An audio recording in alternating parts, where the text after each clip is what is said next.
অমিতা, তোমার মা লুচি ভেজে দিয়েছে?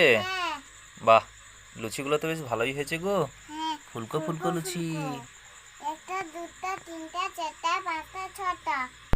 বাহ, খুব ভালো খুব ভালো। তরকারি। তো তুমি তাহলে খাচ্ছ এখন? হ্যাঁ। তরকারি এমনি একটু ডুবি।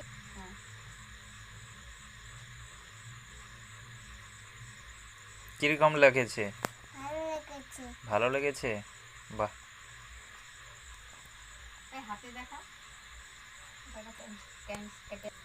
ওয়াও, ফুলকো ফুলকো লুচি। হ্যাঁ। বাহ, তোমার মা তো খুব সুন্দর ভাজতে জানে। হুম। বাহ, ভালো। এই তো ফুলকো ফুলকো। হুম, খুব ভালো লেগেছে। হুম। হুম, হুম। খুব ভালো হয়েছে। হ্যাঁ। বাহ, গুড গুড গুড গুড।